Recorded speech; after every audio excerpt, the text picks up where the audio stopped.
How's it going, guys? And welcome to another episode. Today we're going to review Mouton Cadet. It is an essential red blend from the region of Bordeaux, France. Now this is exciting because this is what's going to establish what an essential blend is supposed to taste like, right? This is where it all started, and this is the region where we should hyper-focus on its abilities to produce a blended red. Now it contains Merlot at 80%, Cabernet Sauvignon at 12%, and Cabernet Franc at 8%. What's interesting about this bottle is the history behind it and also the taste. Now the taste is pretty generic. This is the generic line of the business. It's not your Premier or Grand Cru. It's not your Chateau. So that's important to note because we're not supposed to expect something amazing out of this bottle, and that it's not. It's just pretty standard, right? It sets the tone for, again, the essential reds. Okay, so a little history behind the bottle. Mr. Baron Philippe de Rothschild was a Jew, but with his nationality was French. So during World War II, he was imprisoned in a concentration camp, and he made it out alive in 1941. His wife, unfortunately, did not. So he established his vineyards, and he was also a race car enthusiast. And one particular detail that I particularly enjoy is that he would use art from artists of the day, right? So every year you have a different artist, or every when it's on a drought season, he would have an artist, and they would print out something, right, draw it out, and create the label for the wine. So today, I believe his name is Lee Ufan, and he created the label for the 2013 Chateau Mouton Cadet. Very interesting and very unique. That's pretty cool. He used artists like Picasso as well as Salvador Dali. Now, I would really want to collect those bottles. I bet they're worth a lot of money today, but that's something that would be worth collecting. And I wouldn't even mind the awful taste of the essential red if that were the case. But I wouldn't even open it. I just want to have the bottle just to have, Salvador Dali's art on my wine bottle. That's so cool. What else? So this is your Bordeaux style wine bottle. Olive green for the essential red. Now, this is my third take, so I did not leave any more wine. It was good, and it smells good and tastes good. So a difference between the Pinot Noir and the essential red is that it tastes more, actually it smells more like blueberry. It does not have a distinct strawberry scent.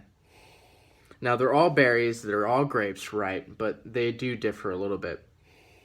My nose is tuning into French oak, or oak in general. That molasses scent that I used to smell, I've identified it as oak. Kind of rubbery, molasses, semi-sweet would be the oak. And you can definitely smell the oak and the blueberry. So very delicious. I'm not going to go too in-depth with it because this is a generic bottle, right? It's not Premier or a Grand. Now for grading, I'm going to give it a 9, only because it's the standard, but it did lack emotion. I did have too many expectations for this wine bottle, and I guess it made me a little bit bitter. But however, it is the standard. Let's keep on emphasizing that. You should go and buy your Bordeaux from France as a Burgundy blend, and you should try the Pinot Noir from Bourgogne, France as well. You need those standards in order to discern and compare other essential reds and other Pinot Noirs. That way you can start to develop your own taste, your own palate for these wines. I will continue to drink French wines until I exhaust my resources. Not my wallet, but my resources. Let's see what the local wine seller has. And I'll continue to develop my own palate. Now again, wine is an arbitrary experience. And if I like this wine and you don't like it, you're not wrong. I'm not right or wrong. It's a personal taste, right? However, I did feel like it was maybe a little bit watered down. It didn't have that grape taste to it as much as I would like. You know, some of these cheaper wines, like that Bogle Vineyards that we had, was very delicious, very full-bodied. Even the Dark Horse that we had was very full-bodied, very tasty. But then again, this is a standard, and this is what we should compare it to, right? That's the way I feel, because they've been around for a very, very long time. California has been around for a while too, but you know, they came into the Appalachians later, right? California, these regions. The Appalachians started in France, and so that's again, it protects the consumer and the producer, their quality that way. For the consumer, it's always consistent.